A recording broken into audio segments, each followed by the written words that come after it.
Soy el fuego que arde tu piel. Soy el agua que mata tu sed. El castillo, la torre, yo soy. Salut les Vatosokos, j'espère que tout le monde va bien. Voilà un petit 2-2. Voilà, c'était pas vraiment le score que j'attendais, mais bon, c'est mieux qu'une défaite. Moi, j'avais pronostiqué un 2-1, mais bon, mais quand même, match assez pourri dans l'ensemble, je vous dis franchement. Première mi-temps naze, complètement naze. Deuxième mi-temps, pareil, à part juste à la fin. En première mi-temps, on a existé 10 minutes. En deuxième mi-temps, on a existé 15 minutes. Voilà. Donc après, tout le long, c'était du Real Madrid, c'était eux qui dominaient partout. Et ça me casse les couilles. Si on veut être un grand Europe, si on veut être une grande équipe, il faut dominer du début à la fin. On peut avoir un petit ralentissement pendant un petit peu, mais après revenir. Tu peux pas faire un match comme ça, un non-match. Moi, j'appelle ça un non-match. Voilà, on a quand même, on a bien remonté au score, mais sinon, c'est quand même un non-match. Hein, quand tu vois des joueurs qui sont là, mais qui sont pas là, tu vois, sur du temps des stars, bah voilà, moi, ça me révolte. Tu vois ce que je veux dire? Après, franchement, s'il n'y aurait pas eu Navas, on serait pris 5-0, frère. Je te jure, franchement, on serait pris 5-0. Heureusement qu'il y avait Navas, mais je vais y revenir. Et par contre, le penalty, franchement, c'est un truc de malade. Comment un arbitre peut siffler un penalty, donner carton rouge à Courtois, à Thibaut Courtois, et après, sous la pression des joueurs du Real, le mec, il craque, il va voir le VAR, et il regarde le VAR 10 secondes, même pas, et il dit qu'il n'y a rien. Comment tu peux faire ça, frère? Quand tu sais très bien qu'un penalty et le carton rouge était bien donné. Hein? Mais non, mais c'est pas possible. Comment ça se fait? Après, comme moi, j'ai reçu une information durant le match, comme quoi cet arbitre a vécu 12 ans à Madrid. Donc t'as tout compris, frère. L'UEFA nous a mis un arbitre qui a vécu 12 ans à Madrid. Donc en 12 ans, il a eu le temps de se faire des petits copains. Tu vois ce que je veux dire? Non, faut arrêter, quoi. Faut arrêter les conneries, quoi. Pourquoi les équipes espagnoles, que ce soit le Real ou le Barça, pas trop l'Atlético, mais surtout le Real et le Barça, sont protégés par les arbitres, sont protégés par l'UEFA. Il faut arrêter d'être con et d'être hypocrite, il faut le dire. Voilà, il faut le dire. Et c'est pas de la jalousie. Je vois déjà les mecs, t'es jaloux. Maintenant, c'est pas de la jalousie, c'est la vérité, mec. C'est la vérité. Chaque fois qu'on joue contre l'équipe espagnole, on se fait niquer. Voilà, c'est tout. Voilà. Mais bon, après, ça n'excuse pas notre long match qu'on a fait. Hein. Les joueurs n'étaient pas là. On est complètement passé à côté du match. Tu vois ce que je veux dire? Voilà. Après, ça n'excuse pas ça. Voilà. Les joueurs ont leur part de responsabilité aussi. Mais c'est pas normal que ça arrive. Voilà. C'est pas normal. Voilà. Enfin bon, bref. Passons au cas par cas. Parce que après, comme je dis, il y a eu trop d'échecs techniques, il y a eu trop de merde comme ça, pas d'envie, pas d'intensité, rien, pas de vitesse, que dalle. Tu vois, on faisait que défendre. Et ça me casse les couilles, quoi. Voilà.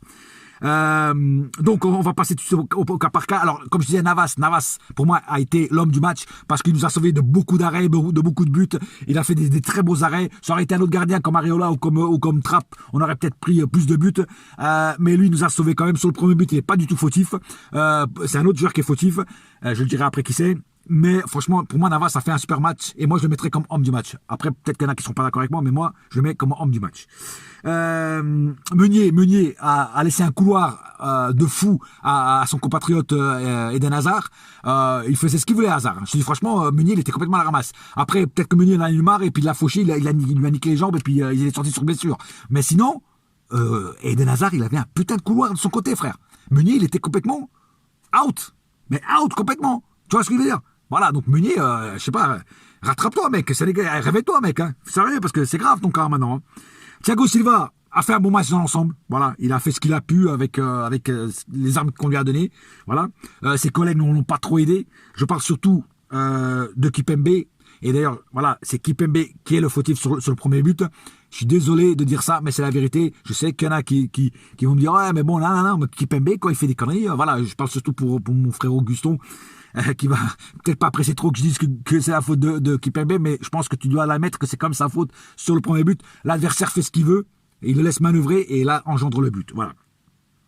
Bernat a fait un bon match dans l'ensemble. Il a eu quelques lacunes à certains moments du match, mais il a quand même fait quand même du sale. Pour moi, c'est Bernat et Thiago Silva qui ont été les meilleurs en défense. Ouais, je vous le dis franchement. Voilà. Idrissa Gueye, méconnaissable. Je le reconnais plus, Idrissa Gueye. Ça fait 2-3 matchs qu'il est plus là, quoi, le mec. Et par rapport au premier match qu'il nous avait fait avec le Paris Saint-Germain, là, il est complètement à la ramasse, quoi. D'ailleurs, c'est pour ça qu'il est sorti après, tu vois, pour que Neymar rentre. Mais c'est un truc de malade. Idrissa Gueye, dernièrement, il est pas là. Je sais pas ce qu'il a. Il a peut-être bouffé des faillots pourris. Il a bouffé des paellas. Les crevettes étaient pas bonnes. Je sais pas. Mais en tout cas, Idrissa Gueye n'était pas là ce soir. Voilà, je te dis franchement, il m'a déçu. Marquinhos, pas là. Marquinhos, moi, je préfère le voir jouer à son poste. Marquinhos, il a fait ce qu'il a pu à ce poste-là. Et il n'a pas été super, il n'a pas été dégueulasse, il a été moyen, on va dire. Moi, je l'ai trouvé moyen. Après, peut-être qu'il y en a qui ne seront pas d'accord avec moi aussi, mais pour moi, il a été moyen. Voilà. Verratti, il revient de blessure, très dur de revenir, surtout directement jouer contre le Real Madrid. Ça aurait été contre Toulouse-Dijon, ça aurait été plus facile. Mais là, revenir de blessure et jouer directement contre le Real Madrid, c'est pas évident. Même comme ça, il a essayé de faire ce qu'il a pu. Il n'a pas fait vraiment des trucs dégueulasses. Il a plutôt même été bon dans l'ensemble. Et donc voilà, donc pas plus à dire sur le cas Verratti. Di Maria, absent. Di Maria n'était pas là ce soir aussi. Et Di Maria a fait quelques trucs pendant 10 minutes, et après on l'a plus vu. Voilà, Di Maria un petit peu absent aussi. C'est ça que je reproche à Di Maria, c'est que des fois il est inconstant. Tu vois, il peut te sortir des matchs de fou, comme au Parc des Princes, il nous a fait un match de fou. Et là, il n'était pas là. Voilà, il était moins là, on va dire. Voilà, c'est ça. Mais bon, j'en veux pas, hein, parce qu'ils nous fait une saison de fou. Hein, voilà. Donc voilà, après on peut passer à côté d'un match, ça arrive à tout le monde, même au meilleur. Icardi, on l'a pratiquement pas vu. Pourquoi? Parce que le mec, c'est un renard des surfaces. Donc si tu ne donnes pas la balle à Icardi, tu le verras pas. Voilà. Après, c'est sûr que les autres, comme Mbappé, à un moment, Mbappé, il aurait pu lui donner la balle. Il y avait sûr et certain que Icardi allait marquer le but, tu vois. Et Mbappé, il a voulu jouer les personnels. Mais je vais revenir au cas Mbappé. Voilà. Donc Icardi, si tu passes pas la balle, tu le vois pas. Parce qu'il sort pas de sa surface, c'est un renard de surface. Et si tu donnes pas la balle dans les 25 mètres, tu vois pas Icardi. Donc c'est pas qu'il a fait un mauvais match, c'est que il a pas de balle, il peut pas jouer. Voilà, tout simplement. Mbappé, j'y arrive. Donc Mbappé, trop personnel, comme d'habitude. Et puis par là, puis un match pourri, quoi. Un première mi-temps pourri, deuxième mi-temps pourri. Il y a qu'à la fin, il a été un peu meilleur et qu'il a marqué le but. Mais voilà, mais un joueur comme ça, ok, il revient aussi de maladie ou je sais pas quoi, ok, pas de problème. Mais à un moment ou l'autre, il va falloir quand même qu'ils remontent leur niveau très vite parce que c'est quand même des professionnels, c'est quand même des stars. Il faut quand même qu'ils remontent le niveau plus vite que les autres joueurs. Tu vois ce que je veux dire? Voilà. Très bonne rentrée de Sarabia. Franchement, Sarabia rentre, il marque son but. J'ai rien à dire sur Sarabia. Merci Sarabia, c'est tout ce que j'ai à dire. Neymar n'a pas réussi son rentrée, il n'a pas été terrible non plus, il n'a pas fait vraiment évoluer les choses. J'attends beaucoup plus de Neymar. Alors je sais que déjà les suceurs de Neymar vont me casser les couilles. Pourquoi tu dis ça de Neymar? Pareil pour Mbappé. Arrêtez de me casser les couilles en MP, m'envoyer des messages en MP. Pourquoi tu critiques Neymar? Pourquoi tu critiques Mbappé? Les mecs, quand les mecs ils jouent mal, que ce soit Mbappé, que ce soit Neymar, même si c'est le roi du monde, même si c'est Don Corleone, le mec, tu dois le critiquer. Point final, voilà. Si vous aimez pas les critiques, tout le monde se fait critiquer. Moi, je me fais critiquer. Tout le monde se fait critiquer, frère. Donc, il y a un moment ou un autre, il faut admettre que les joueurs, qu'ils soient stars ou pas stars, s'ils jouent mal, il faut le dire. C'est tout. Point final. Voilà. Voilà. Donc, pas plus à dire sur ce match-là. Franchement, pas plus à dire. On aurait pu faire beaucoup mieux. On aurait pu faire aussi plus dégueulasse encore, perdre le match.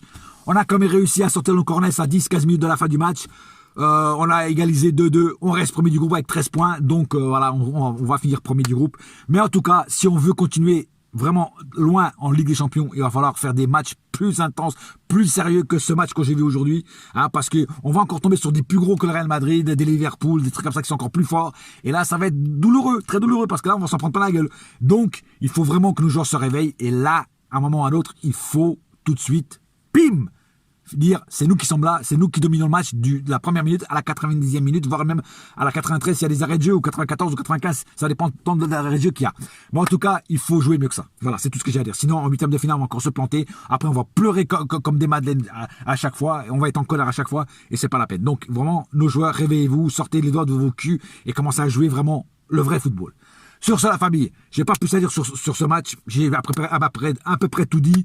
Et puis voilà. Donc, un seul cœur, un seul club. C'est Paris, ma gueule. Yes, my friend.